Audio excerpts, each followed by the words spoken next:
in the fam. All in the fam. Come on. It's all in the fam. All in the fam. Come on. Now get your hands up. Now get your hands up. Now get your hands up. Now get your hands up. It's all in the fam. It's your girl, Brianna, host of All in the Fam, the certified fresh, all-inclusive, unfiltered podcast. If this is your first time watching or listening, welcome, and I hope you become a part of the fam by the end of this episode. If you need a refresher or need to recap or catch up, make sure you do so by watching all the videos and episodes right here on YouTube. Make sure you hit that subscribe button, or you can listen on Spotify or Apple Podcasts. Now, today's episode is the third and final of the mini-series Mixing Passion with Professionalism, where I get to pick the brains of three young professionals who happen to be three friends of mine. I get to pick their brains about how they turn their passions into their profession and the trials and tribulations that come with that. So the first two episodes, I talked with Diane Pedro and Johanna Goodday. They had a lot to say about their experiences and gave a lot of insightful advice too. So make sure you go check out those episodes. Today's episode, I get to talk with Camille Fairbairn and how sometimes the dream job that we think we may want isn't all what it's cracked up to be. So I get to speak with her about her trials and tribulations and how she's coping with the career change right now during COVID-19. So that's always fun. Other than that, let's get to it. All right. What's up, Camille? Hey, I'm good. How are you? Good. Long time no see. I think the last time we saw each other was 2 years ago. Yeah, probably 2018 when we were still at you weren't at DePaul, but when we were still in Chicago. Yeah, you were at DePaul. You were a senior. Yep. So how have you been since then? I know it's COVID right now, but give me a little generalization. I'm a little catch up. You know, they don't prepare you for how hard real life is when you graduate. You can be so prepared, and then it's just this crazy roller coaster ride, and it's great and it's fun and it's the most challenging time in your life. But of course, my AirPods are dying. It's a great time, and yeah, I ended up moving to New York, like kind of unexpectedly. So that has been a huge up and down ride, but we're still fighting. We're still trying to be there because it's, you know, the best toxic relationship you can ever have is you're one of New York. True. Awesome. So a little synopsis. So for those of you guys listening, we have a mini 3-part series within season 2. So season 2 is all about adulthood right now. And the 3-part series, we are talking about mixing passions with professionalism. Episode 3, we talked with Diane. Episode 4, we talked with Johanna. And now episode 5, we're talking with Camille. So Camille, touching on passion before we get to professionalism, what is something that you're passionate about? It doesn't even have to be career related. It can be something that you're interested in, a hobby. Tell us what you're passionate about. So I'm sure just like you and everyone listening, that is the $1 million question. And I think we stress ourselves out so much trying to pinpoint that and think about it. And I highly encourage everyone to watch this. But Elizabeth Gilbert, who wrote Eat, Pray, Love, she has an amazing video fighting against passion on Oprah's Super Soul Sunday. Ooh. And this video changed my life. I watched it recently during quarantine after getting laid off. So it was perfect timing. And it's about kind of just having a curiosity for life and how sometimes that's more fulfilling than having one single passion. Mm. So that took a lot of stress off of me from feeling like, why don't I have a passion? Why do I want to do everything? And I'm struggling to put my energy into one thing. I can't commit. And it's like, that's okay. So I think in general, when I really think, what is the one thing that makes me the most happy? It is human connection. It is exactly what we're doing right now. It's sharing energy, learning about people, growing through your connections and your network and your experiences. So long-winded answer, but that is what I'm passionate about. Okay, awesome. So I take it, obviously, knowing you for a couple of years, you're definitely a people person. So I know back at DePaul, what exactly was your major at DePaul? So I was a public relations and advertising major, and I was very much kind of like, I've committed to this and I'm on this path. Had I really taken a step back, I think I actually probably would have majored in um, maybe even sociology and a minor in African American history and jazz studies. Oh, okay. Yeah. I see you. Okay. Because those are the classes I was most into at DePaul, and also every professor I had in any of those departments like actually cared Yeah. and was a very high quality professor. So that makes all the difference in the world, you know?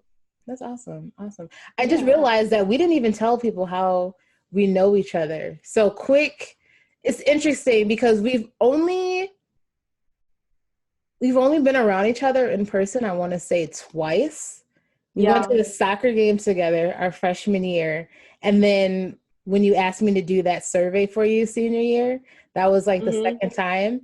But literally, but during those 4 years, so we first became friends because you were looking for a roommate on the DePaul freshman page on Facebook, and you like gave your whole bio and description. I was like, oh, she kind of cool. Maybe I want to room with her.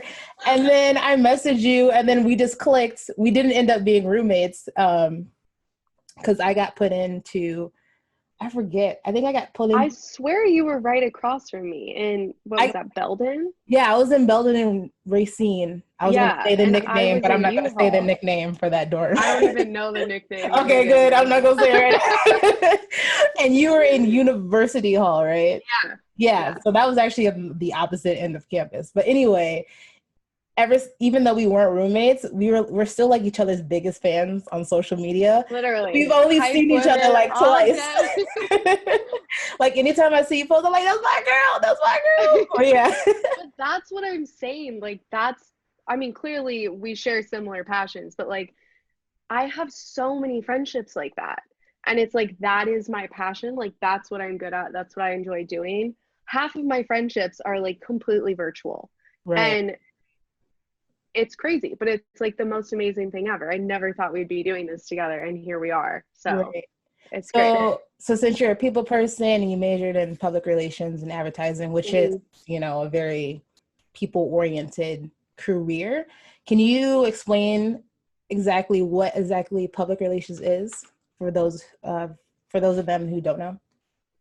Yeah, so public relations is essentially managing a favorable portrait of a company, of a client, and you're kind of a liaison between your client and the public. So it could be anything from helping put out a new product or tell a story a certain way that you want to, or crisis management, something bad happens and you're trying to change the narrative. So it's just really all about keeping a positive image. And well, that's the goal. I mean, I could get into public relations, which, let me tell you, is like one of the most fake industries on the planet, which is why I'm no longer a part of it. So yeah, let's just say manipulating the narrative that you want.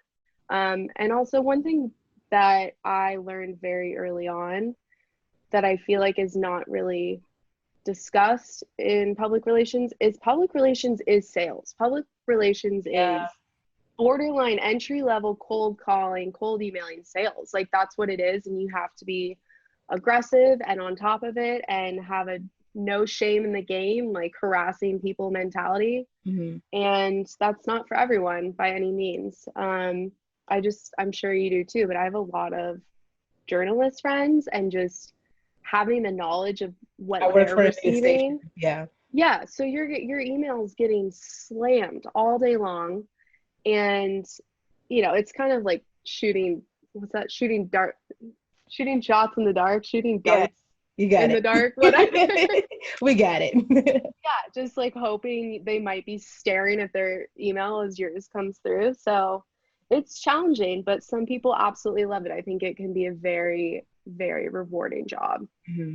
And that's the thing about college. Like, you declare your major and then you're just expected to be in that career for the rest of your life. They don't really, Yeah. I know some professors will go off the whim, off the syllabus, and, actually give you some life lessons, but not all professors are going to be like, hey, you might actually fucking hate this job, after so and so years after you graduate.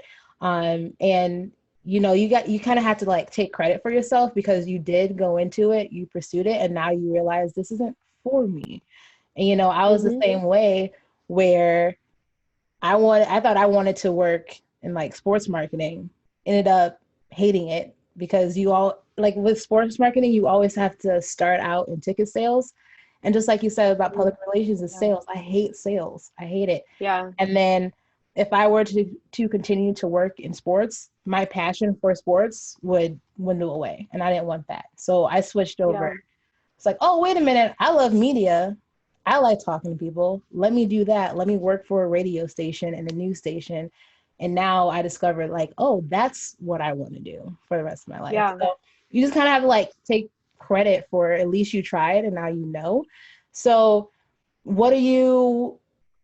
first of all, do you have any like good experiences? Like, I know you had like a couple of jobs and internships. What were some like positive aspects of those?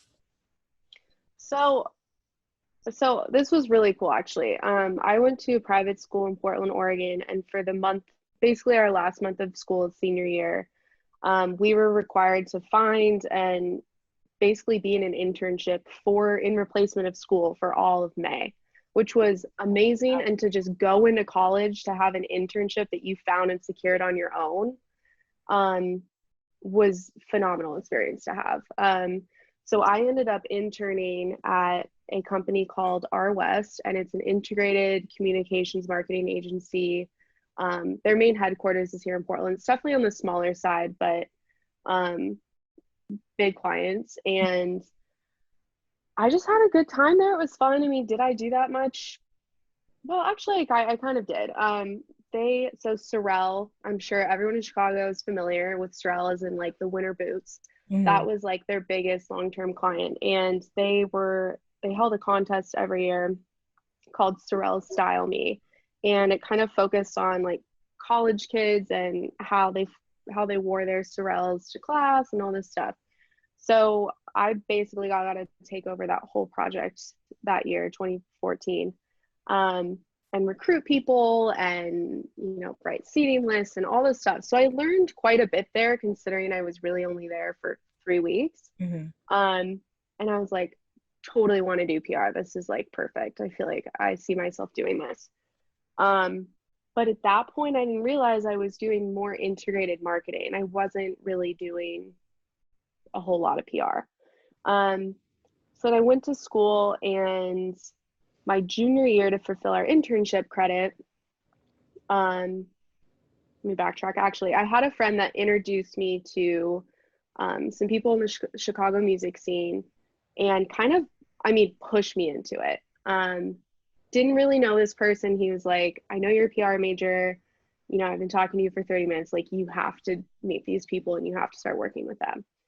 And I was like, great, awesome, let's do it. So then comes Mellow Makes Music. I was going to ask about that. Mm-hmm. And Joseph KV, who is, I guess still more of a consultant manager for him, but at the time was his manager. And Joseph owns Just Chicago Group, is like the most badass human being I know, is such a mentor to me and has always pushed me. And that just kind of kept like leading to things, just small things. And then I interned with, let's just say a family of the family I was nannying for. Mm-hmm. And she worked at LVMH for her like whole career, which is dope. And then moved to Chicago and started just her own thing and was doing all the PR in Chicago specifically for Moet and Hennessy, which, as I'm sure you know, Hennessy and music hand in hand. Yep. Or I should say like rap, yeah, to be specific, especially in Chicago. Yep. So I ended up kind of interning for her for college credit, didn't do a whole lot, mostly just did her press recap and just a lot of like organization for her, which I actually really enjoy that stuff. Making PowerPoints, collages, basically. And my first meeting was at Soho House with her, the head of marketing for Moet and Hennessy's Central Region, and Andrew Barber, Okay, who bitch, damn. started Big Shore Drive. So I am just like getting thrown into this music thing, thinking, well, this is just like meant to be. Like, it just kept happening to me and I wasn't even chasing it. And I was like, well, this clearly I'm just supposed to be doing this. So Andrew, another mentor to me, great guy. We still keep in touch, and you know, he's kind of a soundboard for me sometimes when I need it. Then came the job search. Sorry, this is so long. No, you're good. I'm like together because we have similar like career interests. So this is like, I'm just over here like, oh, okay. Okay. Keep going. So then comes like graduating, the job search, whatever. And I'm thinking, oh, I've got this amazing network. Getting a job, like my resume is pretty decent at this point. Getting a job should not be too challenging. And I thought I was going to have to move to LA because I didn't want to stay in Chicago because it's just not the right industry for music and what I thought I wanted to do. And I was like really bitter about moving to LA, not my people, and we won't get into that. But so I'm home, and then I'm only applying in LA and like Portland, thinking, oh, maybe I'll do something here for a little bit and then whatever. And this job that was connected to my high school internship, she reached out and was like, our West, our old whatever now works at this company in New York, and this job is literally your resume. Like they're looking for an account executive, blah, blah, blah. So 2 weeks later, I'm like moving to New York, literally. And I barely interviewed for this role. It seemed so perfect. It was ridiculous. I was working on the Proximo Spirits accounts. Music was a huge part of it. We were about to do this huge campaign with 1800 tequila. And I was like, what is happening? Like, this is the best thing ever. And everything was just falling into place. And I get to New York, and it is an absolute shit show. I am still in therapy, girl, from how bad this job was. Yeah, I won't speak about anyone there. I won't, like, whatever, but it was one of the hardest times of my life. And like, coupled in the fact that I just moved across the country, I have 2 random roommates that I didn't know. Even farther from home. Yeah, I'm literally 3 hours, ahead in time. It was just so crazy. So it sounds like, your passion with people and connecting with people was just hindered because the professionalism of the company just wasn't right. And it was, and I do hear that a lot. I do have friends in the PR world in Chicago. Chicago's like a top 5 city for that. Yeah. And it's a dog eat dog world, Totally. People will say things and to your face, and then behind your back, it's a whole completely different story, as in your situation. And it sucks because, I think, especially right now, because many people are laid off, many people are applying, we need to dig more deeper into the companies that we're researching and that we're applying for. Because I know you mentioned that you applied for this job, you barely kind of interviewed for it, and you just moved, right after graduation, correct? Pretty much. I think I was home for 6 weeks, and then so I started on October 1st.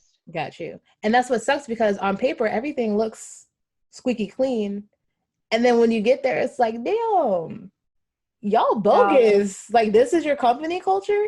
And I'm like going on my little advice tangent to those listening. Like, if you're applying for jobs right now, 1, I know it's tough. 2, take your mental health in consideration, because you don't want to work for a company that's going to not value you. If you're taking the time out of your worth to make a company better, then they better treat you the same. And that goes Totally. for company culture.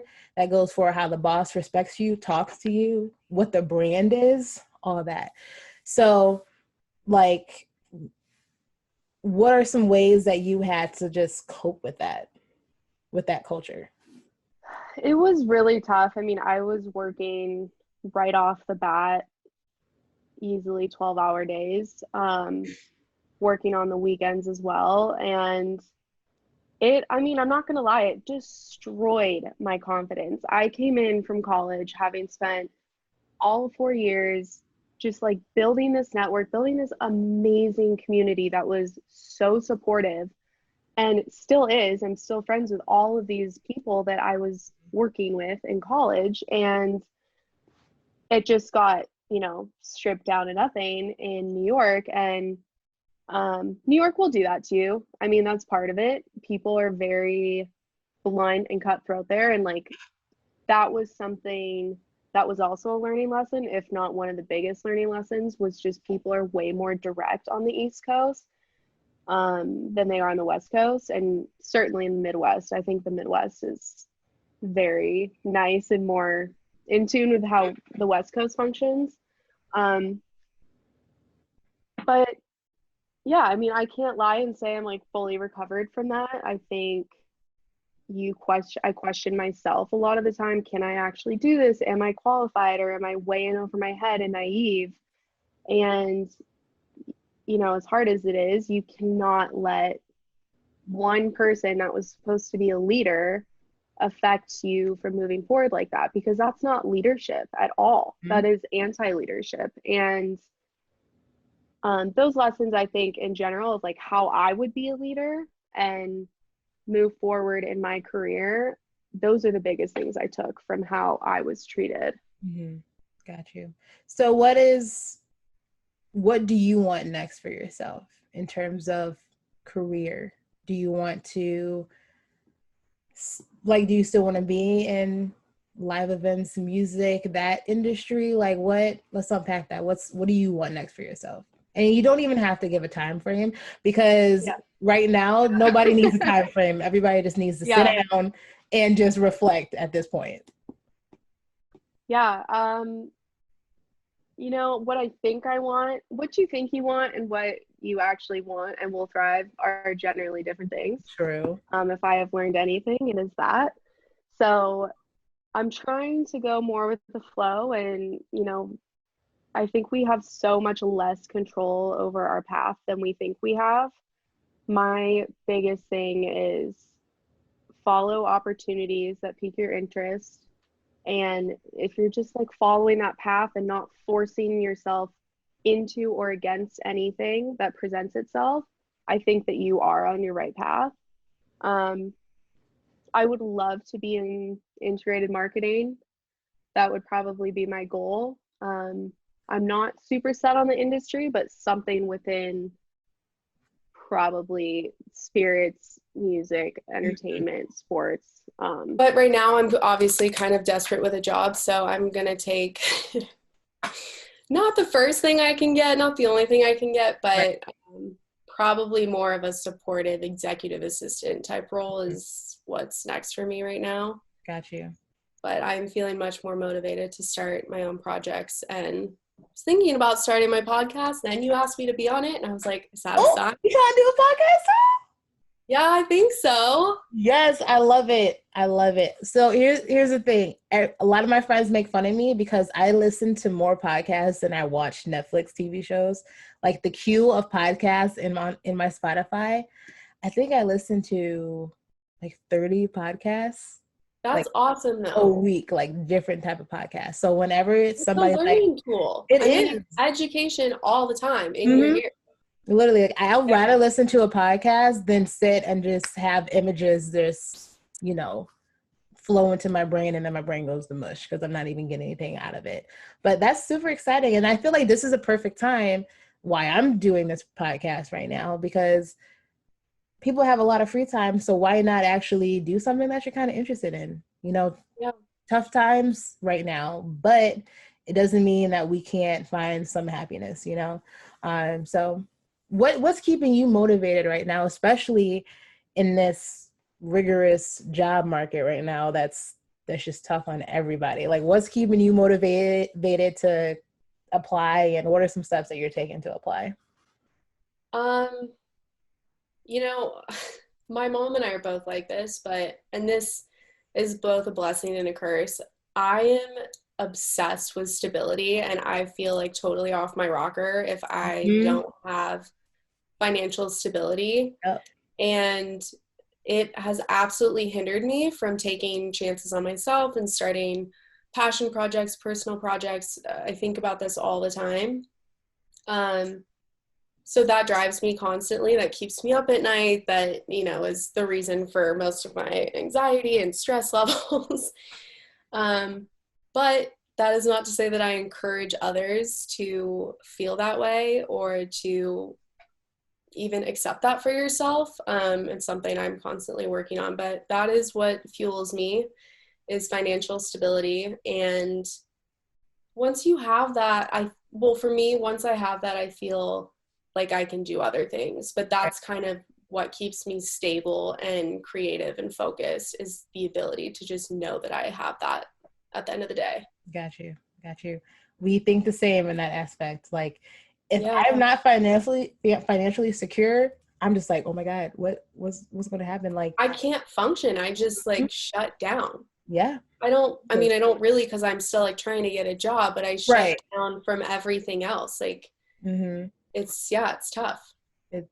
But man, I just want to say though, even though I may be your biggest fan, but I do look up to you because, girl, your grind, your hustle is just on point. And I would not have you on this podcast if I didn't know that you have so much potential, whether it's career-wise, whether it's, your passion projects, whatever.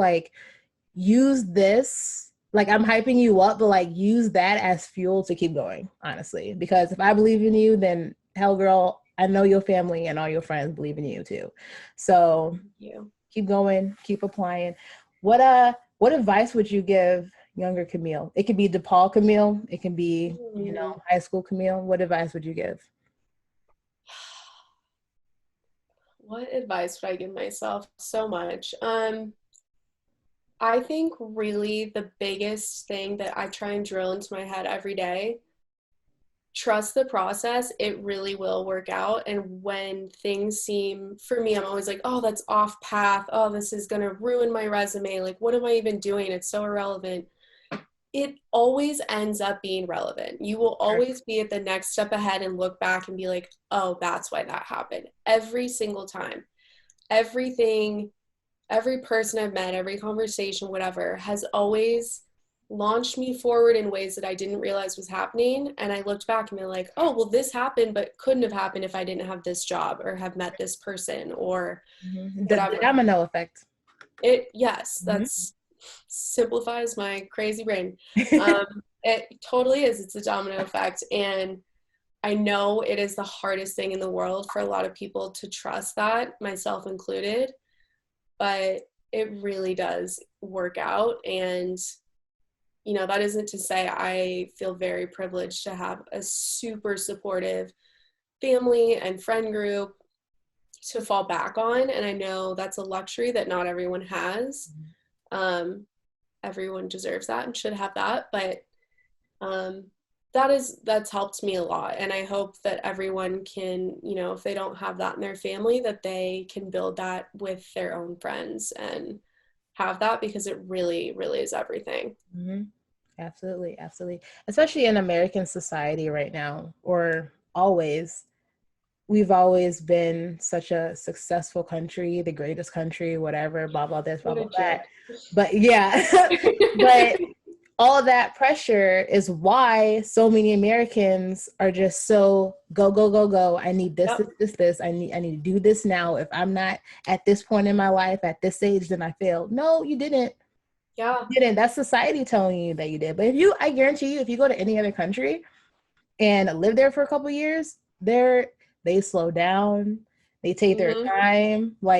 They are the example of trusting the process. I'm not sure which countries, but I know there's countries out there where their societal norms is not fast paced like us. And I feel like I feel like our generation is doing a good job of changing that mindset for ourselves. Yeah. Not being so persistent on, you know, where we're at in terms of our goals, instead of just, okay, I'm here. How can I just work to get to the next step? And I feel like we're finally changing that narrative. So I really like that advice of, you know, trusting the process. And trying to break down the steps too. I think one thing that is really hard for me, because my brain just works this way, I'm like, I just want to look at the big picture at the end. And Right. to really be successful in any goal, you need to break it down into small steps and reap every great feeling, rewarding feeling when you hit that mini goal. Like, it's all about the mini goals. Yep. And that propels you forward and forward and forward until next thing you know, like, screw that original goal you had, you're like creating bigger goals for yourself. True. So True. It's so important to break it down. And again, I need to take my own advice, but I know it's so hard taking our advice. It's crazy that you mentioned, you know, making little goals to achieve your big ones, because I'm actually making a video that's going to air next week about motivation, and I'm literally going to be touching on that. So you literally just previewed that. So thank you. So that's awesome. That's awesome. Love it. Yeah. So we do have to wrap it up, Camille. Thank you so much for being on this podcast. I think you said some amazing things and advice, and I love hearing your little stories about your previous jobs, giving us a little bit of the tea. Too much tea. I'm going to regret this, but you're good. You're good. I had so much fun with you. I'm like so down to do this anytime. Awesome. Yeah, and if ever you start your podcast, girl, I got you. If you need tips, I got you. First season, if I do season, we'll see. Perfect. Well, Camille, it was good talking to you. And it's literally so good talking to you, because I have not talked to you in 2 years. So this is great. I know. But no one would ever know that if they listen to this. That's true. Which is so good. Yep. I know how to pick them. All right, Camille, I'll see ya. All right. Bye. Thank you. Yep. All right, so that wraps up the third and final episode of the Mixing Passion with Professionalism series. I hope you guys enjoyed it. I hope you guys enjoyed hearing what Diane, Johanna, Camille had to say regarding their experiences, and hearing that it's not always easy. It's going to be hard. And sometimes you figure out that maybe the particular career that you're going into isn't the one for you. Or maybe you have to have some side hustles. Or maybe you need to go to school. Like, there's no cut and paste way to guide you to your career path. It's literally all up to you and how you make of it. Your experience is yours. But again, we hope you guys had some takeaways. If you have any feedback or anything you would like to say, comment below. We want to have this dialogue with you, the fam. Also, make sure you hit that subscribe button. We're trying to reach 1,000 subscribers, and we need y'all help. So show a girl some love. Next Wednesday, we will post a video segment about investing tips. So that's going to be really interesting. So make sure you check that out. Also, follow us on Instagram, allinthefam0719. I am Brianna Cherie, tuning out. Peace and blessings, fam.